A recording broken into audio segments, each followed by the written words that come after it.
आज की इस प्रेस वार्ता में पहले आप करना होगा, मत बोलिए,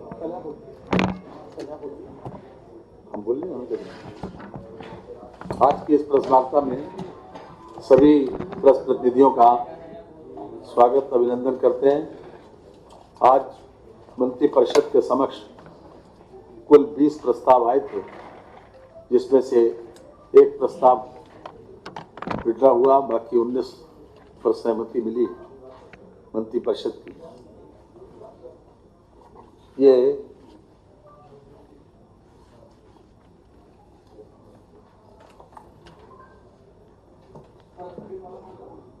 वन विभाग का है। वन विभाग में 20% पद जो है वो प्रोन्नति के आधार के ऊपर भरे जाते थे, लेकिन उसके लिए अच्छा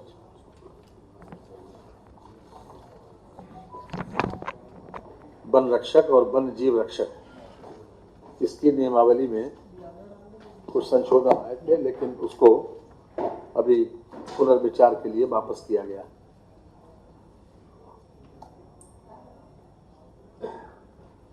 ये औद्योगिक विकास विभाग का ये दूसरा प्रस्ताव जो मंत्रिपरिषद ने जिस पर सहमति दी है।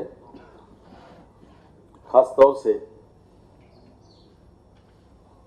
Legacy style real estate projects की समस्याओं के निदान के लिए अमिताभ कांत एक्स सीईओ नीति आयोग भारत सरकार की अध्यक्षता में गठित समिति द्वारा की गई संस्तुतियों के क्रियान्वयन के संबंध में मंत्रिपरिषद ने सहमति दी है।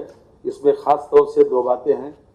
एक तो जो बायर्स का इंटरेस्ट पहले देखा गया कि बायर्स को जो भी खरीदार हैं उन लोगों को तत्काल उनका पोजीशन के साथ साथ रजिस्ट्री उनकी हो जाए। साथ ही साथ जो पीरियड जो उनकी संस्तुति थी अमिताभ कांत जी की, वो ये थी कि एक जीरो पीरियड जो घोषित किया है कोरोना के काल की वजह से, उसमें इंटरेस्ट वेव हो जाए। उसी के आधार के ऊपर मंत्रिपरिषद ने इस पर सहमति दे दी है। तो ये कमर्शियल और स्पोर्ट्स वाले या इंटरटेनमेंट वाले प्रोजेक्ट्स के ऊपर लागू नहीं होगा, बाकी सबके ऊपर लागू होगा। तो जो पीरियड इसका लाभ ये मिलेगा कि अभी तक जो एनसीआर में इंडियन बैंक एसोसिएशन के एक अनुमान के अनुसार पूरे देश में लगभग 4.12 लाख ऐसे घर हैं जो डेवलपर्स की खराब वित्तीय स्थिति की वजह से पूर्ण नहीं हो पा रहे हैं। इनमें से 2.40 लाख घर एनसीआर यानी कि नेशनल कैपिटल रीजन में स्थित है। समिति की उक्त संस्तुति लागू होने पर घर खरीदारों के हितों की रक्षा होगी तथा रुकी हुई परियोजनाओं को समयबद्ध तरीके से पूर्ण कर बिल्डरों द्वारा फ्लैट घर के बायर्स को पूर्ण निर्मित फ्लैट नियत समय में उपलब्ध होंगे। क्षेत्र के आर्थिक विकास की गति मिलेगी। ये जिन लोगों ने नोएडा, ग्रेटर नोएडा में या एनसीआर रीजन में जिन लोगों के आज बने मकान पड़े थे या मकान में कब्जा हो गया था लेकिन कभी उन लोगों को पोजीशन नहीं मिला था, उन लोगों के लिए खास तौर से ये एक समिति गठित की गई थी भारत सरकार के द्वारा।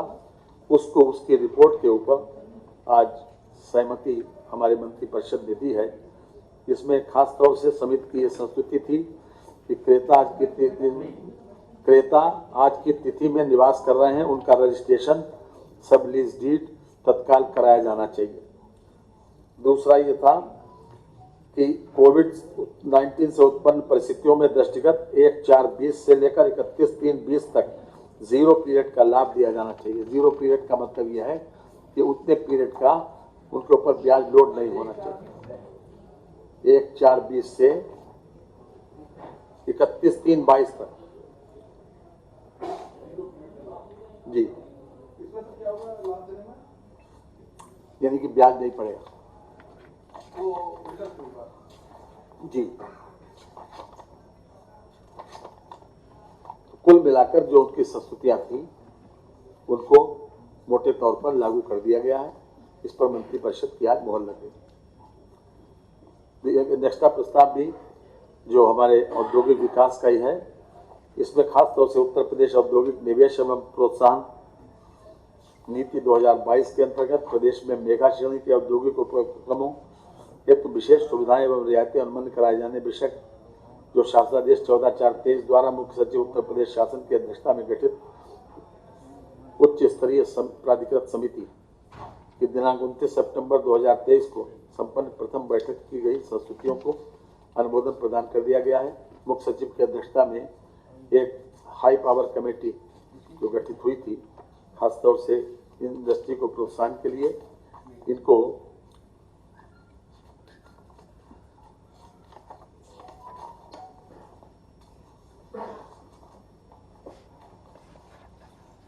लेटर ऑफ कंफर्ट जारी करने का आज सहमति मिल गई और ये मंत्रिपरिषद के सामने आया था। इसमें 29 सितंबर की जो मीटिंग हुई थी मुख्य सचिव की अध्यक्षता में, ये वरुण बेवरेजेस की 4 औद्योगिक इकाइयों को लेटर ऑफ कंफर्ट निर्गत किए जाने का प्रस्ताव आया था, उस पर सहमति मिल गई। द मैटर इशू था अमेठी परियोजना, ये 713 करोड़ 75 लाख रुपए की इसकी लागत है और कुल मिलाकर इसको 4.67 यानी इन्होंने जो हमारी इंडस्ट्रियल पॉलिसी है पहले 17 में आई थी, उसके बाद 22 में कई चीज़ें उसी के आधार के ऊपर आगे बढ़ी। तो जो 22 की जो नीति है उसमें अलग अलग लोगों को प्रोत्साहन दिया गया था। जैसे स्टाम्प ड्यूटी में छूट दी गई थी लैंड परचेस पर, इसके अलावा कैपिटल सब्सिडी की व्यवस्था भी थी, लेकिन उसका अल्टरनेटिव ये भी था कि कैपिटल सब्सिडी अगर ना हो तो SGST में जो कुछ भी वो जमा करे उसका रिइम्बर्स हो जाए, उसको उतना पैसा वापस मिल जाए। तो उस हिसाब से इन लोगों ने ये ऑप्ट किया कि हम SGST में छूट प्राप्त करेंगे। तो उस आधार के ऊपर आज मंत्रिमंडल के द्वारा इन चारों कंपनियों को अमेठी परियोजना, प्रयागराज परियोजना, गोरखपुर परियोजना, चित्रकूट परियोजना, ये वरुण बेवरेजेस की 4 औद्योगिक इकाइयों को लेटर ऑफ कंफर्ट जारी कर दिया गया और इसमें जो उनको छूट दी गई है, अमेठी परियोजना को 4.67, 25.08 प्रयागराज परियोजना को, 25.22 करोड़ गोरखपुर परियोजना को और चित्रकूट परियोजना को 26.77 करोड़। अर्थात ये SGST के माध्यम से इतना पैसा उन्होंने जमा किया, ये उनको रिइम्बर्स हो जाएगा। तीसरा प्रस्ताव ये है कि राष्ट्रीय बागवानी बोर्ड गुरुग्राम हरियाणा को 99 वर्ष के लिए निःशुल्क हमारी आलू की पैदावार जो है वो बेहतर हो, ज़्यादा से ज़्यादा आलू के जो काश्तकार हैं उनको लाभ के लिए ये राष्ट्रीय बागवानी बोर्ड गुरुग्राम हरियाणा को 99 वर्ष के लिए निःशुल्क भूमि लीज पर दिए जाने के संबंध में एक प्रस्ताव 22/8/23 को कैबिनेट ने मंजूर किया। उसमें यह था कि स्टाम्प ड्यूटी और निबंधन शुल्क यानी रजिस्ट्रेशन शुल्क नहीं पड़ेगा, लेकिन बाद में ये पता चला कि चूंकि स्टाम्प विभाग ने इसके ऊपर एतराज़ किया कि ये एक बोर्ड है, गवर्नमेंट टू गवर्नमेंट अगर होता तो स्टाम्प ड्यूटी और उसकी छूट दी जा सकती थी, लेकिन अगर गवर्नमेंट टू गवर्नमेंट होता तो छूट दी जा सकती थी, लेकिन ये राष्ट्रीय बागवानी बोर्ड गुरुग्राम हरियाणा ये एक बोर्ड है। तो बोर्ड ने इसको जब एक्वायर किया तब ये पता चला कि इसमें स्टाम्प ड्यूटी की छूट सोमोटो नहीं होगी, इसके लिए अलग से प्रस्ताव लाना पड़ेगा। तो आज खास तौर से ये प्रस्ताव कैबिनेट के समक्ष आया कि जो 10 हेक्टेयर भूमि जो दी गई थी इस बोर्ड को कृषि एवं किसान कल्याण उद्यान विभाग भारत सरकार के नियंत्रण में ये बोर्ड है और 99 वर्ष के लिए इसको भूमि को दिया गया है ताकि आलू के काश्तकारों को ज़्यादा से ज़्यादा लाभ हो सके। आज कैबिनेट के समक्ष जो प्रस्ताव मंजूर हुआ वो ये था कि स्टाम्प शुल्क 37,50,000 तथा रजिस्ट्री शुल्क 7,50,000 इसमें छूट दिए जाने का प्रस्ताव आज आया था, तो वो आज कैबिनेट के मंच से मंजूर हो गया। नेक्स्ट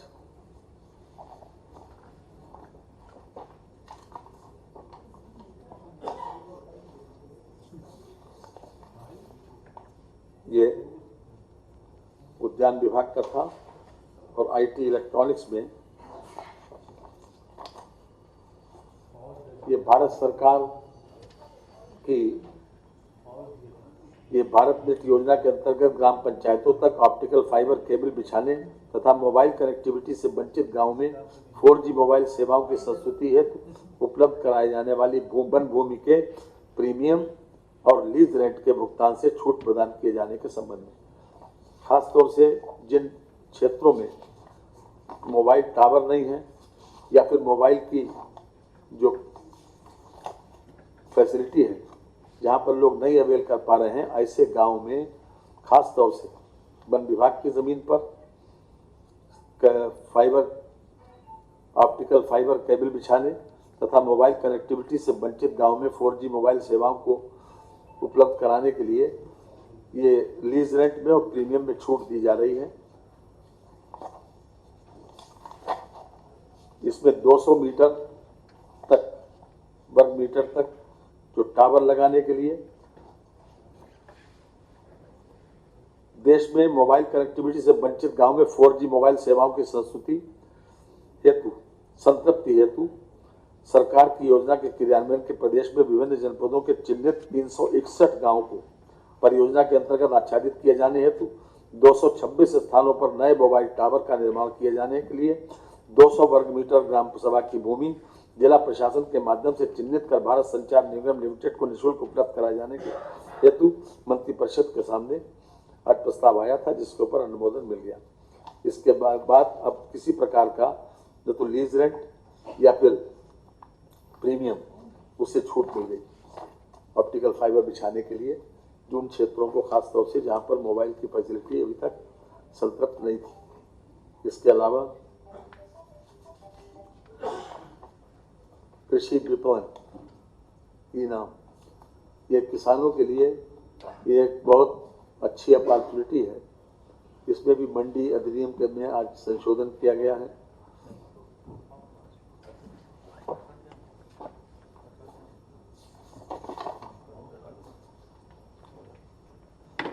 प्रदेश के कृषकों को कृषि उत्पाद हेतु राष्ट्रीय स्तर पर बाजार इनाम उपलब्ध कराए जाने के उद्देश्य से प्रदेश के बाहर के व्यापारियों को प्रदेश में तथा प्रदेश के व्यापारियो65 को अन्य प्रदेशों में विनिर्दिष्ट कृषि उत्पादों के व्यापार हेतु लाइसेंस उपलब्ध कराए जाने हेतु उत्तर प्रदेश कृषि उत्पादन मंडी नियमावली 1965 के नियम 70 के उपनियम 4 में प्रतिबंधात्मक खंड बढ़ाए जाने का प्रस्ताव है। ये मंडी परिषद में रिजोल्यूशन बाई सर्कुलेशन के माध्यम से इस विषय प्रस्ताव पर अनुमोदन प्रदान किया जा चुका है। उसके बाद नियम 70 में इस प्रस्ताव के आने का उद्देश्य यह था कि अभी तक हमारे जो किसान हैं वो अपने प्रदेश से बाहर अपना माल नहीं बेच सकते थे, उसको अलाउ करने के लिए खासतौर से उनकी आमदनी बढ़ाने के उद्देश्य से ये प्रस्ताव आज आया है। और इसमें ये मंडी उत्पादन 28वां संशोधन 2023 प्रख्यापित किए जाने के संबंध में आज जो प्रस्ताव आया उस पर मंत्रिपरिषद की मोहर लगी है। इसमें इसके माध्यम से यानी आज के बाद अब जो हमारे किसान हैं वो अपना माल प्रदेश के बाहर भी बेच सकते हैं और बाहर के किसान भी अपना माल यहाँ पर बेच सकते हैं। किसी लाइसेंस शुल्क तथा धरोहर राशि को जमा कराए बिना 3 दिवस के अंदर लाइसेंस जारी करेगी। ऐसे लाइसेंस धारकों को संबंध में अग्रतर दिशा निर्देश संबंधित राज्यों के मंडी परिषद तथा निदेशक उत्तर प्रदेश मंडी परिषद की आपसी सहमति एवं उत्तर प्रदेश राज्य सरकार की अनुमति के हस्ताक्षरित समझौता ज्ञापन के आधार पर जारी किए जा सके। कुल मिलाकर किसानों की को लाभकारी मूल्य मिले, वो अपना मार्केट प्रदेश के बाहर भी मार्केटिंग कर सकें। इसलिए ये प्रस्ताव आज संशोधन के रूप में मंडी नियमावली में 28वां संशोधन के रूप में आज मंत्रिपरिषद पर की सहमति मिल चुकी है। इसके अतिरिक्त सर्वोच्च न्यायालय का एक निर्णय आया था 19/5/2023 को। इसमें खास तौर से एक विषय है कि न्यायिक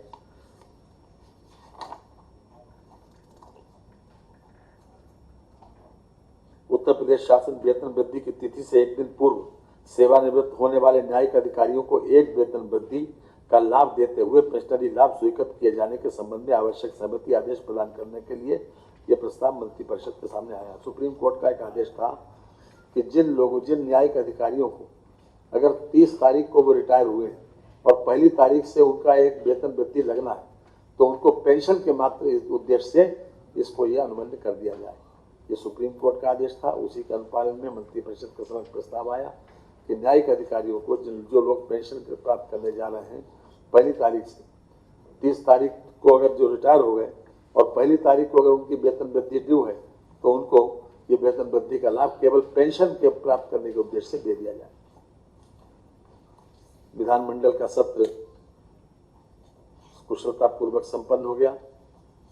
4 दिन का सत्र था और आज मंत्रिपरिषद के समक्ष सत्रावसान का प्रस्ताव भी मंजूर हो गया। इसके अलावा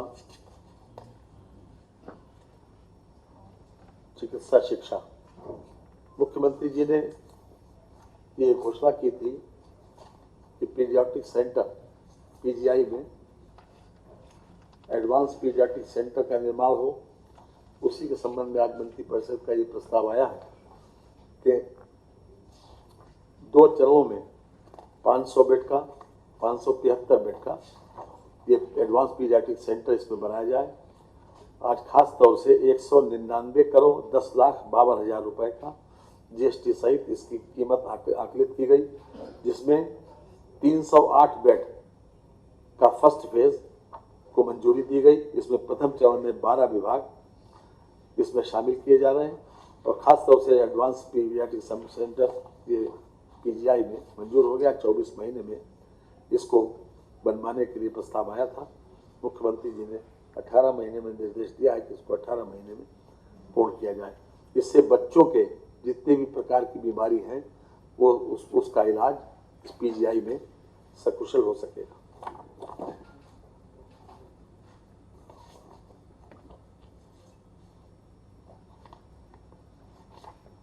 इसके अतिरिक्त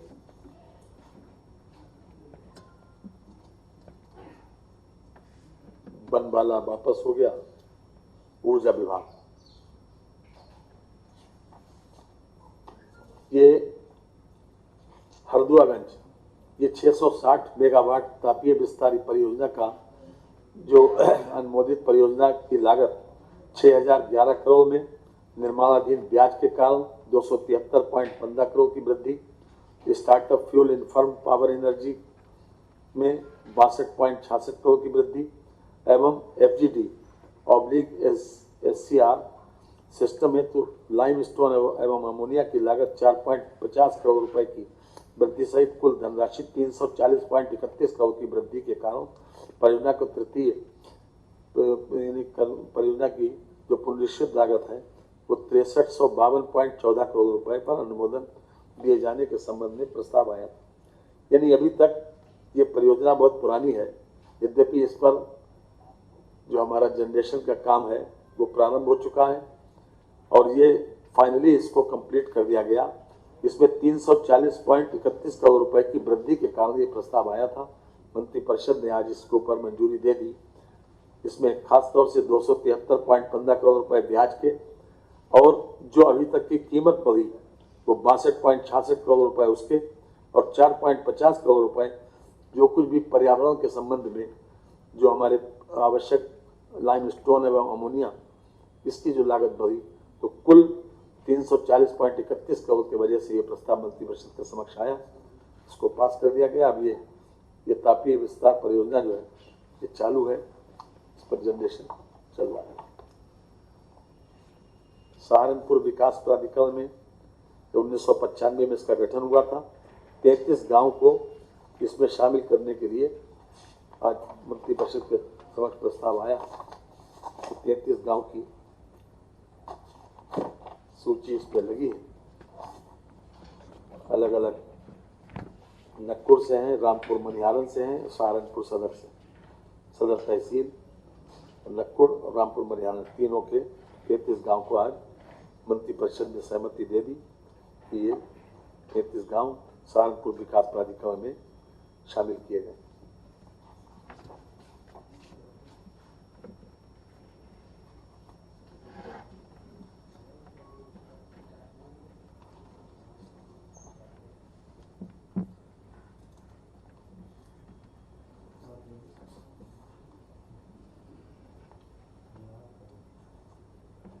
अधिवक्ता कल्याण निधि कॉर्पस फंड को बढ़ाकर 500 रुपये किए जाने के संबंध में ये प्रस्ताव आया था। इसमें अधिवक्ता कल्याण निधि में जैसा कि जानते हैं कि किसी भी माननीय अधिवक्ता की मृत हो जाने पर उसको 1.5 लाख से बढ़ाकर 5 लाख रुपए उसको अधिवक्ता कल्याण निधि के रूप में निधि के माध्यम से उसको परिवार को उसके सक्सेसर को दिए जाते थे। तो इस समय जो प्रस्ताव आया है उसमें 100 करोड़ रुपए का इजाफा करने का आया। 100 करोड़ रुपए इस कॉर्पस फंड में इजाफा कर दिया जाए। इसके ब्याज से ही ये रकम दी जाती है उन परिवारों को जिन परिवारों में प्रैक्टिसिंग लॉयर की डेथ हो जाए तो उसकी बाकी की जी नहीं, पहले 500 करोड़ रुपए का लक्ष्य है और 100 करोड़ रुपए का प्रस्ताव इसमें नहीं, 500 करोड़ करने के लिए है लक्ष्य। 500 200 12-13 में से 16-17 तक प्रतिवर्ष 40 करोड़ रुपए कुल 200 करोड़ रुपए शासन द्वारा अधिवक्ता कल्याण निधि हेतु अनुदान दिया जा चुका है। उक्त के अतिरिक्त 17-18 में 23-24 तक प्रतिवर्ष 20 करोड़ रुपए का बजट प्राविधान प्रशासकीय विभाग द्वारा कराया जाता रहा। उक्तानुसार प्रशासकीय विभाग द्वारा 17-18 के वेतन कल्याण निधि हेतु न्यासी समिति को उपलब्ध कराए गए शासकीय अनुदान को समायोजित करते हुए समायोजन उपरांत आवश्यकता अनुसार प्रतिवर्ष अधिकतम 100 करोड़ रुपए की सीमा तक शासकीय अनुदान मध्य बजट प्राविधान तब तक कराया जाना होगा जब तक कि निधि हेतु धनराशि 500 करोड़ न हो जाए। हाँ जी,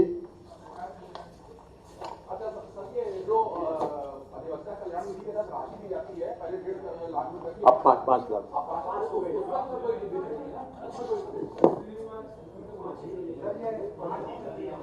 प्रदेश में अभी तक प्रदेश के 57 जनपदों में साइबर क्राइम पुलिस थानों की स्थापना ये आज बहुत ही सबसे ज्यादा मैं समझता हूं कि आज उत्तर प्रदेश में जो बढ़ते हुए साइबर क्राइम की स्थिति को देखते हुए प्रदेश के 57 जनपदों में उन्नाव, रायबरेली, सीतापुर, हरदोई, लखीमपुर खीरी, कानपुर देहात, इटावा, फतेहगढ़, कन्नौज, औरैया, मेरठ, गाजियाबाद, बुलंदशहर, बागपत, हापुड़, सुल्तानपुर, बाराबंकी, अमेठी, अम्बेडकर नगर, एटा, हाथरस, कासगंज, मथुरा, फिरोजाबाद, मैनपुरी, जौनपुर, गाजीपुर, चंदौली, महाराजगंज, देवरिया, कुशीनगर, बलरामपुर, श्रावस्ती, बहराइच, बदायूं, शाहजहांपुर, पीलीभीत, रामपुर, बिजनौर, अमरोहा, संभल, प्रतापगढ़, फतेहपुर, कौशाम्बी, चित्रकूट, हमीरपुर, महोबा, सोनभद्र, भदोही, मऊ, बलिया, सिद्धार्थनगर, संत कबीर नगर, ललितपुर, जालौन, मुजफ्फरनगर एवं शामली में साइबर क्राइम पुलिस थानों की स्थापना किया जाना, इसके संबंध में आज मंत्रिपरिषद ने सहमति दे दी। उस उक्त प्रस्ताव पर लगभग 1,27,24,51,000 रुपए 128 रुपए का व्यवहार अनुमानित है। ये बहुत जल्दी ये थाने लगने खुलने जा रहे हैं और इससे जो हमारे बढ़ते हुए साइबर क्राइम को चेक करने खास तौर से और उन पर प्रभावी कार्रवाई करने के लिए ये मैं समझता हूँ कि बहुत उपयोगी रहेंगे। अभी तक जो स्थिति साइबर क्राइम की रही है वो हमारा conviction rate, national conviction rate cyber crime में है 46.5%, रेट ऑफ कन्विक्शन हमारा है 87.8%। इसके अलावा यूपी फर्स्ट है कन्विक्शन में 838, दूसरे नंबर पर मध्य प्रदेश है जो इसमें 59 है केवल, लेकिन हमारे उनके बीच में गैप बहुत ज़्यादा है। जो क्रिमिनल अभी तक अरेस्ट हुए हैं 7,122 और महाराष्ट्र में है 2,582। ये अभी तक की स्थिति है। यानी कुल मिलाकर जिस प्रकार से हमारे क्राइम रेट्स, हमारे साइबर क्राइम बढ़े हैं,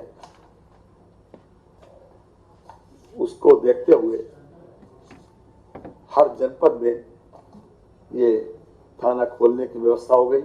अभी तक आईजी इसको देखते थे, अब पुलिस अधीक्षक के उसमें होगा और जो केस रजिस्टर हुए सन 2022 में 10,117, इसमें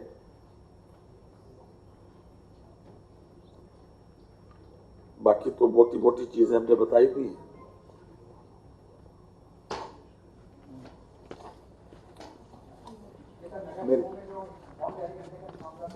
नहीं, आज कैबिनेट में नहीं आया। मेरे पास जो प्रस्ताव थे उसके बारे में मैंने आपसे सभी के बारे में ब्रीफ कर दिया। मैं माननीय नितिन अग्रवाल जी से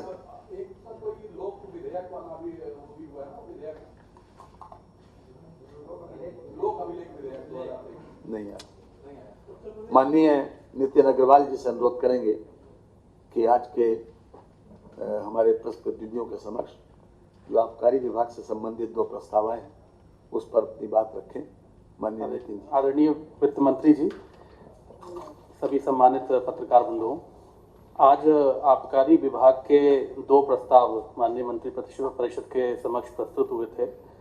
पहला प्रस्ताव उत्तर प्रदेश दक्षाश्वनी नियमावली में संशोधन किए जाने के संबंध में था। दक्षाश्वनी मतलब वाइनरी, वाइन, जो हमारी वाइन की जो प्लांट्स प्रदेश में लगे हुए थे।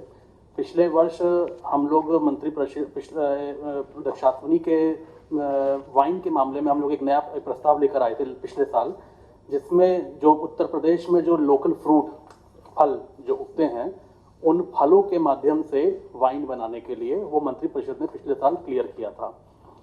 जब वो क्लियर हुआ तो उसके बाद दो हमें दक्षाश्वनी खुलने के हमने उनको परमिशन दी, ग्रांट, एक मुजफ्फरनगर में जिसका प्लांट लग रहा है और एक मेरठ में प्लांट लग रहा है।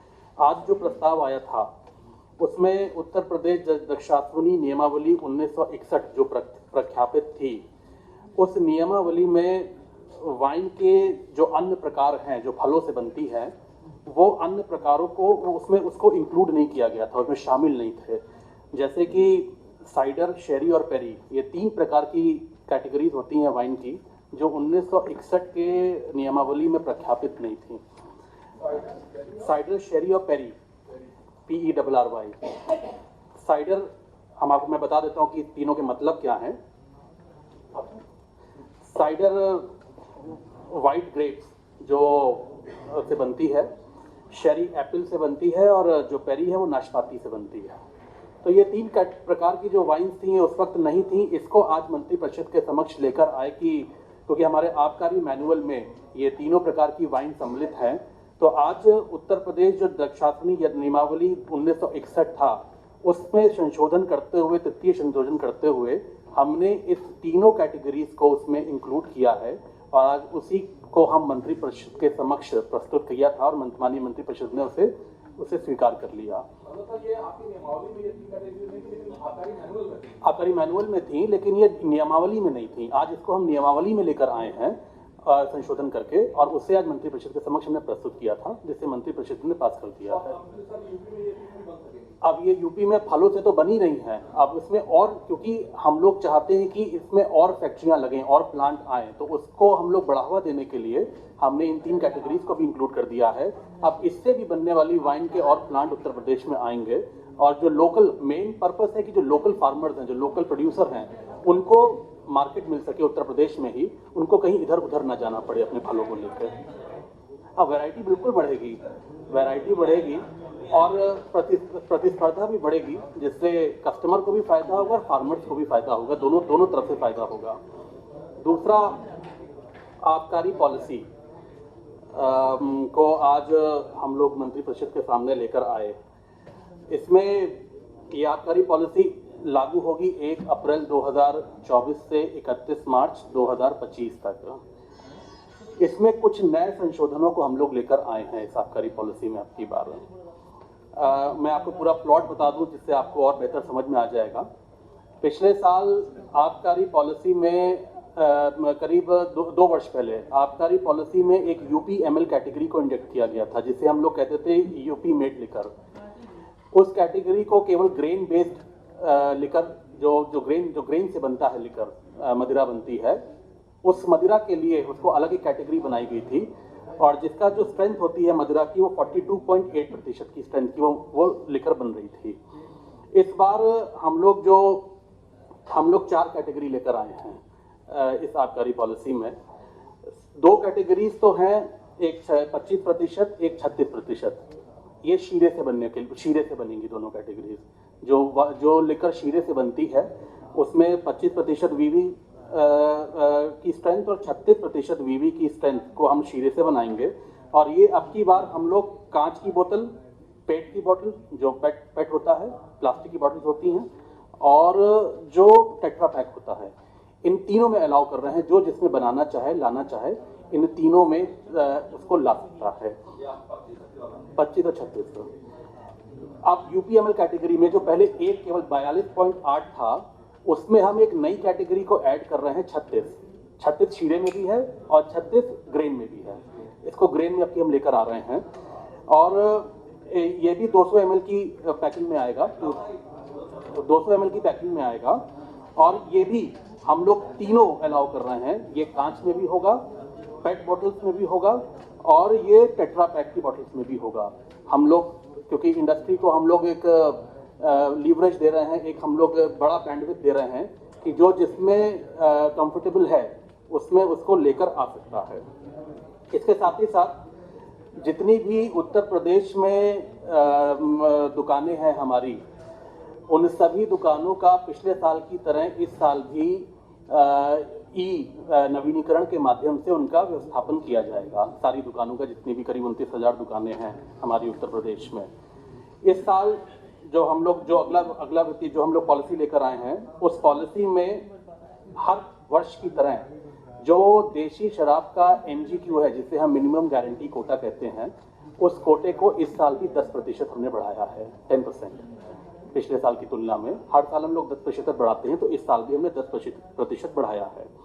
और देशी मुद्रा की जो फुटकर दुकानों की बेसिक लाइसेंस फीस है, वो पिछले वर्ष 30 रुपए प्रति बल्क लीटर होती थी।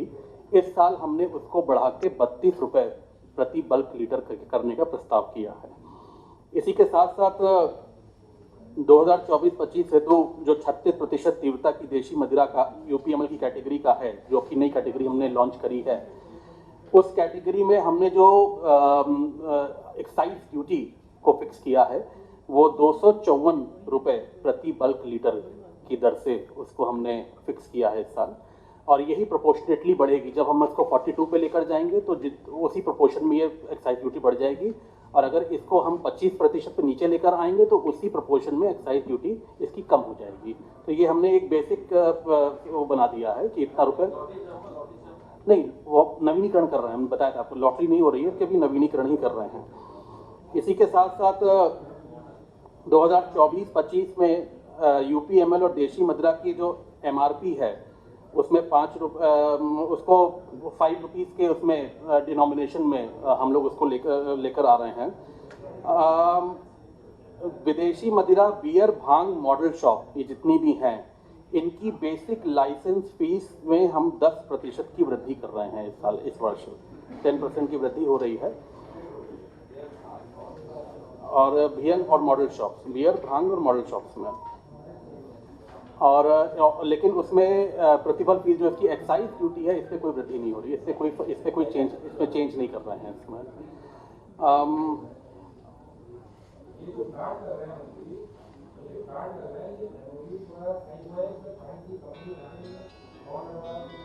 नहीं, ये लोकल इंडस्ट्रियलिस्ट हैं, लोकल प्रोप्राइटर्स हैं, जिन्होंने, जो वाइन की आप बात कर रहे हैं, जो फलों से वाइन बन रही है, तो ये लोकल जो प्रोप्राइटर्स हैं, जो इंडस्ट्री में काम करते हैं, उन्हीं ने गवर्नमेंट के साथ MOU किया है। और 2 प्लांट, एक मुजफ्फरनगर में और एक मेरठ में, 2 प्लांट अभी आ रहे हैं, बन में काम चल रहा है उस पर, बहुत जल्दी उस पर प्रोडक्शन शुरू हो जाएगा। और इसको हमने और कैटेगरी को बढ़ाया इसलिए भी था कि और भी लोग इसमें इंटरेस्टेड हों और भी लोग MOU करें सरकार से, ऑल प्लांट उत्तर प्रदेश में लगे। देखिए, मैं आपको बताना चाहता हूँ कि सबसे ज़्यादा प्रोडक्शन मोलासेस का यूपी में हो रहा है, सबसे ज़्यादा इथेनॉल का प्रोडक्शन यूपी में हो रहा है पूरे देश में, और सबसे ज़्यादा एक्साइज रेवेन्यू अगर कहीं पे आ रहा है तो उत्तर प्रदेश में पूरे देश में आ रहा है। हमारा 50,000 करोड़ का इस वर्ष का निर्धारित है कि हम 50,000 करोड़ का लक्ष्य हमें प्राप्त करना है। हालांकि सरकार ने हमें 58,000 करोड़ का लक्ष्य दिया है, लेकिन हमारा प्रयास है कि उसके सापेक्ष हम 50,000 करोड़ का लक्ष्य हम प्राप्त करेंगे इस वर्ष, जो करंट फाइनेंशियल ईयर चल रहा है। नहीं, वो देखिए शुगर, क्योंकि शुगर की शॉर्टेज हो रही है, इसलिए सेंट्रल गवर्नमेंट ने सीधे केन जूस से जो इथेनॉल बन रहा था उस पर रोक लगाई है, वो गवर्नमेंट ऑफ इंडिया ने लगाई है, क्योंकि शुगर प्राइसेस बहुत तेजी, शुगर की शॉर्टेज हो रही थी, करीब 20% कम प्रोडक्शन हो रहा है, तो उस पर इसीलिए गवर्नमेंट ऑफ इंडिया ने रोक लगाई कि शुगर की शॉर्टेज ना हो, पूरी उपलब्धता शुगर की रहे, चीनी की रहे। नहीं, बहुत प्लांट नहीं है, सीधे केन जूस से, देखिए प्लांट एक ही होता है, केन जूस से भी बन सकता है, उसमें मोलासिस से भी बन सकता है, और अलग अलग प्लांट लगाने की आवश्यकता नहीं है, वो एक ही प्लांट में ही सब अलग अलग चीज़ें जो जैसा करना चाहे उसी प्लांट से कर सकता है, उसके लिए अलग प्लांट की आवश्यकता नहीं होती है। मैं अब ये बस इतना बताना चाहता हूँ कि उत्तर प्रदेश की आबकारी पॉलिसी पूरी तरीके से पारदर्शी है। ईज ऑफ डूइंग बिजनेस को हम लोग ने इस पे काम किया है, टेक्नोलॉजी को इसमें इंजेक्ट किया है, जितने भी लीकेजेस थी उन लीकेजेस को हमने प्लग किया है, और मुझे खुशी है बताते हुए कि 14,000 करोड़ के रेवेन्यू को हमने बढ़ाकर 42,000 करोड़ किया, अब 50,000 करोड़ करने की तरफ हम लोग आगे बढ़ रहे हैं। लिकर माफिया को पूरी तरीके से ख़त्म किया है, और जो पिछली थी पॉलिसी उसको करीब करीब यथावत रखा है। थोड़ी बहुत ड्यूटीज बढ़ी हैं बार के लाइसेंसों में। लाइसेंस आपको देखिए, इसमें 36 की कैटेगरी जो हम लोग यूपीएमएल की अभी जो नई कैटेगरी लेकर आए हैं, ईएनए ये ग्रेन बेस्ड जो हम लोग नहीं लेकर आए हैं, उसमें जो बेसिक प्रतिबल जो हमारी फीस है, एक्साइज ड्यूटी है, वो 254 रुपये प्रति बल्क लीटर की है। 2024-25 में जो एमजीक्यू है वो हमने 10% बढ़ाया है, मिनिमम गारंटी कोटा, वो हर कैटेगरी में बढ़ा है कंट्री लीकर की। और जो लाइसेंस फीस है, बेसिक लाइसेंस फीस है, वो 32 रुपये प्रति बल्क लीटर हमने निर्धारित करी है इस अगली पॉलिसी में, जो 2024-25 की पॉलिसी है। और 10% लाइसेंस फीस विदेशी मदिरा, बियर और भांग और मॉडल शॉप्स में भी उसमें वृद्धि की गई है। बियर, भांग, आपकी विदेशी मदिरा और मॉडल शॉप।